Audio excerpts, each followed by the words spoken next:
이번 여름 토트넘의 방출 명단을 발표하겠습니다. 브리안 힐, 에메르송, 탄강가 그리고 메디슨입니다. 이번 시즌이 토트넘에게 있어 성공적인 한 해라고 부르는 것은 무리가 있을 겁니다. 물론 시즌 시작 전까지만 해도 해리 케인이 팀을 떠나고 미넨으로 향하면서 클럽 지탱했던 손흥민과 케인 두 개의 기둥 중 하나가 빠진 토트넘은 바로 직전 시즌 리그 8위라는 최악의 성적보다도 더 내려갈 수도 있다는 전문가들의 예상이 이어졌었죠. 하지만 포스테코글루 감독은 그 예상을 깨고 전반기에는 9경기 무패 행진까지 질주하며 모두를 놀라게 했습니다. 그러나 토트넘의 이 성적은 어찌 보면 신의 감독 포스테코글루의 초심자의 행운이나 다름없었습니다.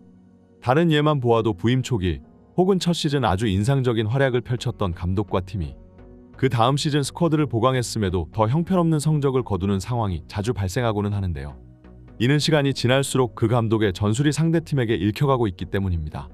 특히나 프리미어 리그는 전 세계에서 가장 많은 자본이 투입되는 곳이고 선수 영입에 쏟아붓는 돈도 천문학적이지만 데이터 분석과 스카우팅 네트워크 등등 경쟁을 위해 필요한 구단 내부의 시스템을 구축하는 데도 가장 많은 돈을 들이는 대회이죠. 그렇기에 유럽 빅리그에 첫 입성한 포스테코글루 감독의 데이터는 당연히 부족할 수밖에 없었고 이것이 전반기 토트넘의 뛰어난 상승세로 이어질 수 있었습니다. 하지만 후반기에 접어들자 포스테코글루 감독의 축구는 점차 힘을 쓰지 못하게 되었는데요.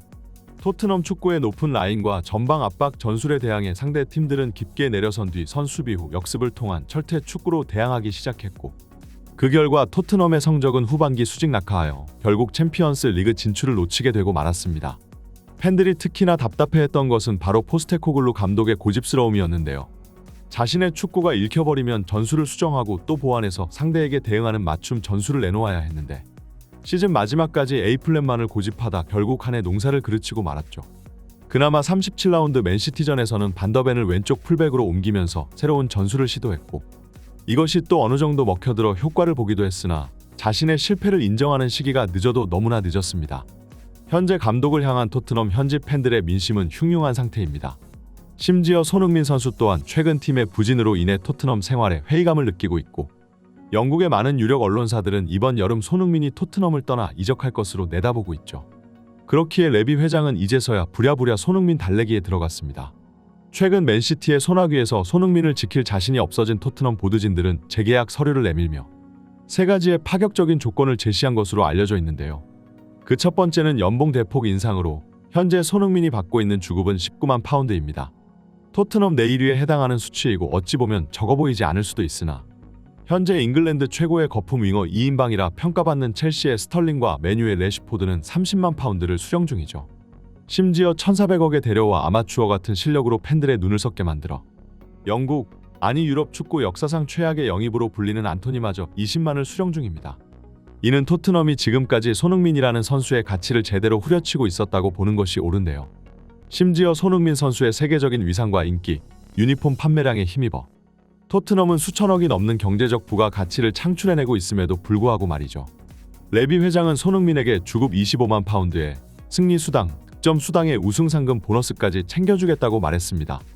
근데 득점 보너스는 그렇다 쳐도 토트넘이 승리를 해봐야 얼마나 할 것이고 우승 상금 보너스는 사실 없는 것이나 마찬가지 아닌가요? 두 번째는 특정 조건 시에 발동되는 바이아웃 조항입니다. 이것은 토트넘에서의 미래를 불안해하고 있는 손흥민에게 일종의 안전장치를 마련해주겠다는 것으로 만약 재계약 후에도 토트넘이 챔스 진출에 실패한다면 1억 파운드에 달하는 바이아웃을 통해 언제든 팀을 떠날 수 있다는 건데요. 하지만 이는 조금만 생각해보면 사기 조항이나 마찬가지라고 볼 수 있습니다. 일단 몇몇 언론에서 알려진 것과는 별개로 현재 손흥민의 계약에는 바이아웃 조항이 없지만 사실상 바이아웃 조항이 있을 때보다도 팀을 더 떠나기 쉬운 상황이죠. 계약 기간이 1년 남았고 토트넘 보드진이 여기서 억지로 더 버틴다면 수천만 파운드를 버리면서까지 손흥민 같은 선수를 무료로 풀어줘야 하니까요. 게다가 손흥민 선수는 이제 30줄이 넘어가는 선수이고 계약 기간도 얼마 안 남았는데 제 아무리 월드 클래스라 한들 그 어떤 클럽이 1억 파운드라는 부담까지 안아가며 그 돈을 지불하려 들까요? 결국 레비 회장의 조건은 말장난이나 마찬가지고 다시 한번 선수에게 사기를 치려들고 있는 것이죠. 세 번째 조건은 손흥민 선수 입장에서 좀 혹할만한데 손흥민에게 단장과 비슷한 위치의 권력을 부여해주며 스쿼드의 재편, 이적 시장에 적극 관여하게 해주겠다는 것입니다. 물론 손흥민 선수는 축구에 집중하는 데만 해도 바쁘고 경영진 마냥 구단 내부를 마음 가는 대로 실컷 주무르게 해준다는 것은 아니지만 적어도 스쿼드 구성에 있어 팀 내 최고 레전드 선수의 의견을 적극 수용하겠다는 것이죠. 이는 토트넘이 선수에게 과도한 권력을 쥐어주는 것도 아니고 과거 다른 사례를 찾아봐도 얼마든지 있었던 일입니다. 바르셀로나는 이적 시장을 보내고 또 감독 선임에 있어서 메시의 의견을 가장 먼저 물어봤고, 파리 생제르맹은 음바페를 붙잡기 위해 거의 단장직을 같이 겸하게 했을 정도이죠. 손흥민 선수가 토트넘의 이 세 가지 조건을 받아들였는지는 아직 알 수 없으나 최근 토트넘 현지 기자들의 입에서 급속도로 방출 명단 선수들의 이름이 쏟아져 나오고 있는 것은 타이밍상 참으로 묘합니다. 특히나 팬들을 놀라게 만든 것은 그들 중 바로 제임스 매디슨의 이름도 포함되어 있다는 것인데요. 매디슨은 전반기까지만 해도 팬들에게 많은 사랑을 받았던 선수였지만 후반기로 들어설수록 점차 비호감으로 변하며 가장 이기적이고 탐욕적인 선수라는 소리를 듣고 있죠.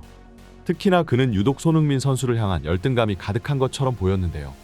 레스터시티 시절까지만 해도 그를 향한 대중들의 관심은 크지 않았으나 토트넘 같은 상위 클럽으로 이동한 뒤 매디슨은 영국 전역에서 많은 팬들의 입에 오르내리게 되었고, 그 때문인지 점차 오만해지고 거만해지는 자세를 보였습니다.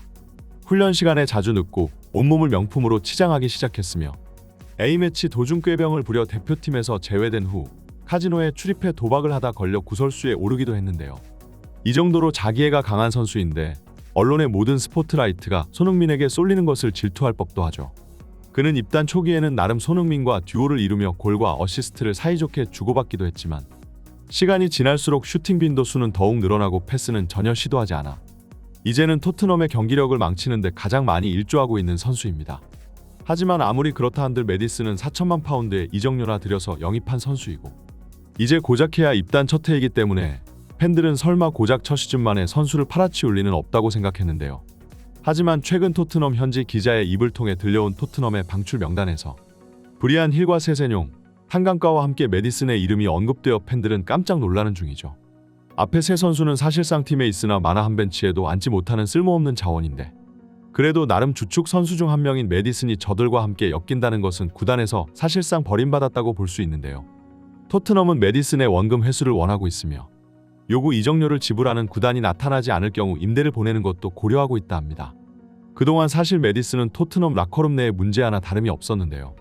사실 실력으로 따지자면 매디슨보다 못한 선수들은 더욱 많지만 주장 손흥민과 대립각을 날카롭게 세우며 팀 내 분위기를 해치는 선수는 한 명뿐이기 때문입니다. 이는 토트넘이 이제서야 주장 손흥민의 라커룸 권력에 힘을 실어주고 있는 것으로 볼 수 있는데요.